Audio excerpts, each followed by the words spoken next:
அன்புள்ள நினைவில் வாழும் முன்னாள் அமைச்சர் ரகுமான் கான் அவர்கள் எழுதிய நூல் வெளியீட்டு விழா நிகழ்ச்சியில பங்கேற்று துவக்கத்தில் அனைவரையும் வரவேற்று மகிழ்ந்திருக்கக்கூடிய மாண்புமிகு துணை முதலமைச்சர் தம்பி உதயநிதி ஸ்டாலின் அவர்கள், நூலினை பெற்று வாழ்த்துறை வழங்கியிருக்கக்கூடிய இந்திய யூனியன் முஸ்லீம் லீக் கட்சியுடைய தலைவர்,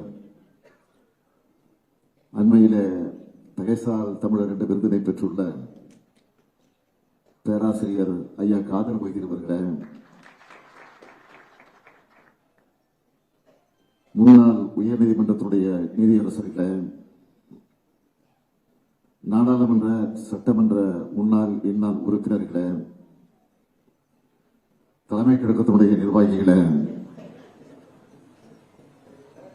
இந்த வெளியீட்டு விழா நிகழ்ச்சியை சிறப்போடு நடத்தி கொண்டிருக்கக்கூடிய கழக சிறுபான்மையினர் நல உரிமை பிரிவுடைய மாநில செயலாளர் அருமை தம்பி டாக்டர் சுபேர் கான் அவர்களே,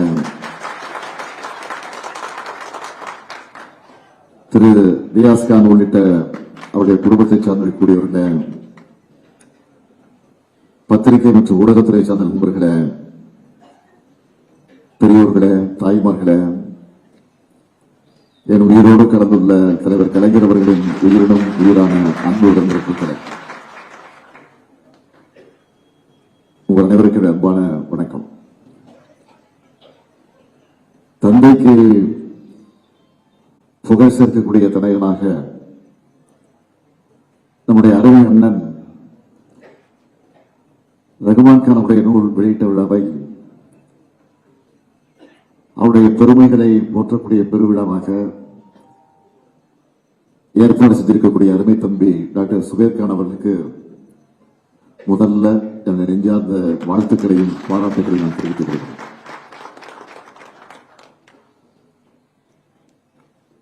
ரகுமான் கான் அவருடைய சிறப்பை பற்றி ஒரே வரியை சொல்லணும்னா, அவர் கம்பத்திலே பிறந்தவர். அந்த கம்பம் பகுதியில் இருக்கக்கூடிய தோழர்களை நான் பார்க்கிறேன். ராமநாதபுரத்தில் சட்டமன்ற உறுப்பினராக இருந்து பணியாற்றியவர். அந்த பகுதியிலிருந்து வந்திருக்கக்கூடிய உங்களையும் பார்க்கிறேன். அதேபோல சேப்பாக்கத்திலே சட்டமன்ற உறுப்பினராக இருந்தவர். எனவே அந்த தொகுதியிலிருந்து வந்திருக்கக்கூடிய உங்களையும் பார்க்கிறேன். ஆக அவரை பொறுத்தவரையில் தொகுதி மக்களிடத்தில் எந்த அளவிற்கு அன்பை பாசத்தை பெற்றிருக்கிறார் என்பதற்கு இந்த நிகழ்ச்சியே ஒரு சான்றாக அமைந்திருக்கிறது. தந்தையினுடைய சிறப்பை, புகழை, அவருடைய அறிவும் ஆற்றலும் காலங்கள் கடந்தும் நினைத்து நிற்கணும்னு அவரால் உருவாக்கப்பட்டிருக்கக்கூடிய 6 நூல்களை அன்போடு நம்முடைய சுபேர் கான் அவர்கள் கொண்டு வந்திருக்கிறார். அதை நான் மிகுந்த பாசத்தோடு, பெருமையோடு, பூரிப்போடு, மகிழ்ச்சியோடு, புலகாகிற உணர்வோடு நான் வெளியிடுகிறேன். ஏன்னா நம்முடைய ரகுமான் கானுடைய பேச்சுக்கும் எழுத்துக்கும் ரசிகன் நான். அவர் பேசக்கூடிய கூட்டங்கள்ல நான் விரும்பி பங்கேற்பது உண்டு.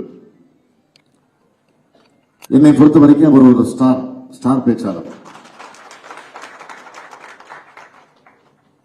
சட்டமன்ற பேச்சை அவருடைய எடுத்துக்காட்டாக எவ்வளவு விஷயங்களை சொல்ல முடியும். அவருடைய பேச்சு சட்டமன்றத்தில் இடி முழக்கமாகவும் தமிழ்நாடு முழுக்க வெடி முழக்கமாகவும் எதிரொலிக்கும். 1943 தேனி மாவட்டத்தில் கம்பத்தில் பிறந்து மதுரை அமெரிக்கன் கல்லூரியிலும் சென்னை சட்டக்கல்லூரியில் படித்த அண்ணன் ரகுமான் கான் அவர்கள் கழகத்தோட கருப்பு சிவப்பு கொடிய உயர்த்தி பிடிச்சவர். இன்னும் சொல்லணும்னா, முன்னாள் அமைச்சராக இருந்த காளிமுத்து, கவிஞர் நா காமராசன், பேராசிரியர் ராமசாமி அவர்கள் இணைந்து 1964 ஆண்டு மொழி போராட்டத்தில் ஈடுபட்டவர். அப்ப நம்முடைய பொதுச் செயலாளர் அண்ணன் துரைமுருகன், மறைந்த முரசொலி செல்வம், ஆகியோருடைய நெருக்கமாக பழகி கழகத்தை தன்னை முழுமையாக இணைத்துக் கொண்டவர். இன்னைக்கு கூட அவர் நம்முடைய துறைமுருகன் அவர்கள் இந்த நிகழ்ச்சிக்கு வந்திருக்கணும். காரணம் அவர் உடல்நலம் சரியில்லாத காரணத்தால் வர முடியல. தலைவர் கலைஞருடைய பொறுத்த வரைக்கும் ஒரு திறமைசாலியை கண்டார்னா அவங்களை அரவணைச்சு வளர்த்துடுவார். அப்படித்தான் சட்டம் படிச்ச பிறகு சொந்த ஊர்ல வழக்கறிஞர் தொழில் செய்ய நினைச்ச நம்முடைய ரகுமான் கான் அவர்களை நீ சென்னையில வந்து பிராக்டிஸ் பண்ணு என்று சொல்லி அழைத்தார். அந்த பணியை அவர் நிறைவேற்றினார். பிறகு மின்சார வாரியம், சென்னை மாநகராட்சி, பல்லவன் போக்குவரத்து ஆகியவற்றுக்கு ரகுமான் கான் அவர்களை தான் வழக்கறிஞராக நியமித்தார். தனக்கு கிடைச்ச வாய்ப்புகளை எல்லாம் அவர் திறமையாக செயல்பட்டார். தலைவர் கலைஞருடைய அன்பை மட்டுமல்ல, மக்களுடைய நம்பிக்கையும் பெற்றார். 1977, 1980, 1984 ஆகிய தேர்தல்களில் சேப்பாக்கத்தில் இருந்தும், 1989 பூங்கா நகரில் இருந்தும், 1996 ராமநாதபுரத்தில் இருந்தும் சட்டமன்றத்திற்கு தேர்ந்தெடுக்கப்பட்டு அந்த பணியை நிறைவேற்றினார். தலைவர் கலைஞருடைய அமைச்சரவையில் தொழிலாளர் நலத்துறை அமைச்சராக இருந்து பணியாற்றினார். 2 முறை சிறுசேமிப்பு துணைத் தலைவராக இருந்தார். கழகத்துடைய கொள்கையமைப்பு செயலாளராக இந்த பணியாற்றி இருக்கிறார். தலைமை கழகத்துடைய செய்தி தொடர்பு செயலாளராக, உயர்நிலை செயற்திட்ட குழு உறுப்பினராக, இப்படி பல்வேறு உயரங்களை பார்த்தவர் அண்ணன் ரகுமான் கான் அவர்கள். இப்படி தன்னுடைய இறுதி மூச்சு வரைக்கும் கழக காவலராக இருந்தவர். இன்றைக்கும் நம்முடைய நெஞ்சங்களில் வாழ்ந்து கொண்டிருக்கிறார். அவர் மறைவதற்கு சில நாட்களுக்கு முன்னால உயர்நிலை திட்டக்குழுவை ஆன்லைன்ல நம்ம நடத்தணும். அந்த கூட்டம் முடிஞ்சதும் என்கிட்ட வீடியோ காலில் பேசின அவர் என்னுடைய உடல்நலத்தை பற்றி அக்கறையோடு கேட்டு அதை கவனிச்சுக்க சொன்னார். பதிலுக்கு நானும் அவரோட உடல்நலை பற்றி விசாரிச்சேன். சிறுபான்மை சமுதாயத்துக்கு விட்டு இல்ல, திராவிட முன்னேற்ற கழகத்தில் நாட்டிற்கும் அவர் தேவைன்னு சொன்னேன். அவர் கண்கலங்கிட்டார். ஆனா சில நாட்களிலேயே நம்ம எல்லோரையும் கண்கலங்க வச்சுட்டு மறைந்து விட்டார். மக்கள் தலைவர் எம்ஜிஆர் அவர்கள் எத்தனையோ முறை அண்ணன் ரகுமான் கான் அவர்களை தன்னுடைய கட்சிக்கு வர சொல்லி அழைச்சார். ஆனா சின்ன சஞ்சலம் கூட இல்லாம கொள்கை உறுதியோட கழகத்தில் இருந்தார் அண்ணன் ரகுமான் கான் அவர்கள். ஒரு முறை இல்ல, 2 முறை அவர் வீட்டுல வெடிகுண்டு வீசப்பட்டுச்சு. அதுக்கெல்லாம் பயப்படல. இன்னொரு முறை சிலர் அவர் வீட்டுக்கு கட்சியின் அறிவாளர்கள் எடுத்துக்கிட்டு வந்து மிரட்டினாங்க. தன் மீது கத்தி வீசனுடைய கையை பிடிச்சு மடக்கினார் அண்ணன் ரகுமான் கான் அவர்கள். உடனே தலைவர் கலைஞர் அவர் வீட்டுக்கே வந்துட்டார். இதுதான் திமுக, இதுதான் தலைவர் கலைஞர். சட்டமன்றத்தில் அண்ணன் ரகுமான் கான் அவர்கள் எப்படி எல்லாம் செயல்பட்டார்னு இன்றைக்கு இருக்கக்கூடியவங்க தெரிஞ்சுக்கணும். அப்ப நம்ம எதிர்கட்சி வரிசையில் இருந்தோம். மக்கள் தலைவர் எம்ஜிஆர் அவர்கள் முதலமைச்சர். அப்ப சட்டமன்றத்திற்குள்ள நின்று கழகத்தை காப்பாத்தின எம்எல்ஏக்கள்ல முக்கியமான 3 பேர் சொல்லணும்னா துரைமுருகன் அவர்கள், சுப்பு அவர்கள், ரகுமான் கான் அவர்கள். இன்னைக்கு இந்த வரலாறு சொல்றோம். இவங்க 3 பேரையும் இடி, மின்னல், மழை அப்படின்னு பதிவு செஞ்சிருக்கு. அவங்க 3 பேரை கேள்வி எழுப்புனா சட்டமன்றமே அதிரும். சட்டமன்றத்தில் அவங்களால பேச முடியாத மக்கள் மன்றத்தில் பேச சொல்லி அனுப்பி வச்சப்போ தமிழ்நாடு முழுக்க கட்டுக்கடங்காத கூட்டம் கூடிச்சப்போ, இன்னும் சொல்லணும்னா சில ஊர்களில் இவங்க கூட்டங்களுக்கு பேச போனப்போ அரங்கத்தில் ஏற்பாடு செஞ்சிருந்தாங்க.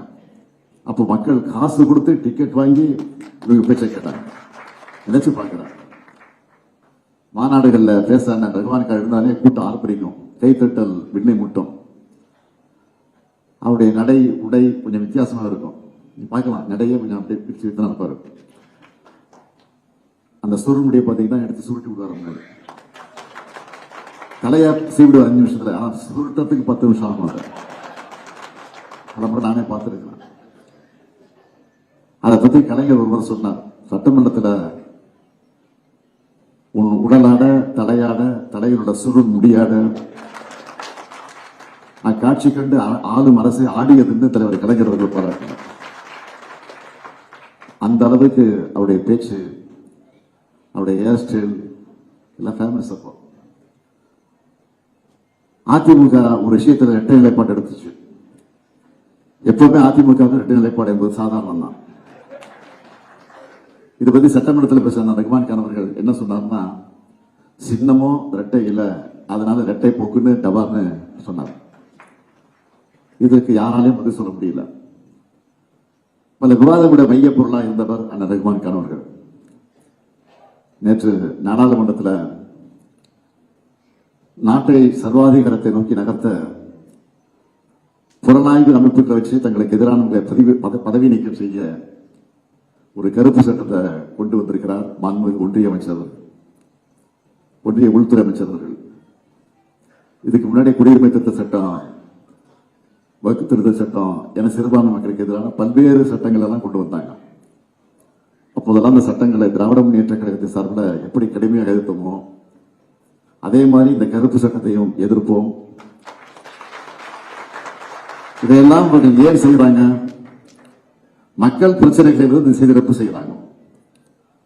மக்களுடைய கவனத்தை மட்டும் திசை திருப்ப அல்ல, நாட்டையே ஜனநாயக பாதையிலிருந்து திசை திருப்புவதற்காக அதை செய்யறாங்க. வரவேற்பு ஆற்றிய தம்பி உதயநிதி சொன்ன மாதிரி இடியா பேசுற ரஹ்மான் கான் தென்றலா கவிதைகளையும் எழுதியிருக்கிறார். இதையெல்லாம் அறிந்து கொள்ள இந்த 6 புத்தகங்களையும் நீங்க எல்லோரும் வாங்கி படிக்கணும். குறிப்பா அவருடைய சட்டமன்ற உரைகளை எல்லாரும் படிக்கணும். எப்படி பேசணும், எப்படி உரைகளை தயாரிக்கணும் என்பதற்கு அவருடைய உரைகள் எல்லாம் ஒரு பாட புத்தகமாக வந்திருக்கு. ரஹ்மான் கான் போன்ற இடி முழக்கங்களாக பலர் உருவாக்கணும். அதுக்காகத்தான் என் உயிரினும் மேலான பாசறை பக்கம் போன்ற பல முன்னெடுப்புகளை இளைஞர் அணியினர் செஞ்சுக்கிட்டு இருக்கிறாங்க. மற்ற அணியினரும் இன்னும் பல முன்னெடுப்புகள் எடுத்து கழக கொள்கை வீரர்களை உருவாக்கணும். என்னை பொறுத்த வரைக்கும் கொள்கையை விதைச்சு உழைப்பை உரமாக்கி வெற்றியை விளைவிக்கணும். இயக்கத்தில் எத்தனை கோடி பேரை சேர்த்தாலும் அவங்களை கொள்கை பிடிப்புள்ளவர்களாக வளர்த்தெடுக்கணும். அதுக்கு தந்தை பெரியார், புரட்சி கவிஞர் பாவேந்தர் பாரதிதாசன், பேரறிஞர் அண்ணா, முத்தமிழர் கலைஞர், இனமான பேராசிரியர் போன்றவர்களோட எழுத்துக்களையும் பேச்சுக்களையும் கொண்டு போற மாதிரி அந்த ரஹ்மான் கானுடைய திராவிட இயக்கத்தினுடைய சிந்தனைகளையும் மக்களை கொண்டு போய் சேர்க்கணும். வெற்றியை நோக்கி நடைபோடும் படைக்கு தேவையான படைக்கல்னா இந்த நூல்களை உருவாக்கி கொடுத்திருக்கிறார் தம்பி சுபேர்கான் அவர்கள். அவருடைய மறைவுக்கு பிறகுதான் சுபேர்கானோடு நான் நெருங்கிப்படக்கூடிய வாய்ப்பு எனக்கு கிடைச்சது. ஆனா பார்த்த உடனே எனக்கு நிச்சயமா இவர் ரஹ்மான் கானுடைய பின்பற்றுவார், அவர் வழியில் நடைபெறுவார். அவர் கொடுத்திருக்கக்கூடிய பொறுப்பை இன்றைக்கு சிறப்பான மேற்பணியாற்றிக் கொண்டிருக்கிறார். எனவே மீண்டும் வாழ்த்தி உறுதியோடு சொல்றேன், சிறுபான்மை மக்களுக்கு திமுக இருப்பது போல எப்போதும் துணை நிற்கும் என்ற நிலையை இந்த நேரத்தில் இருந்து சொல்லி, திமுக இருப்பது உங்களுக்காகத்தான், இந்த சமுதாயத்திற்காகத்தான், குறிப்பாக சிறுபான்மை சமுதாயத்து மக்களுக்கு என்றைக்கு துணை நிற்கும்.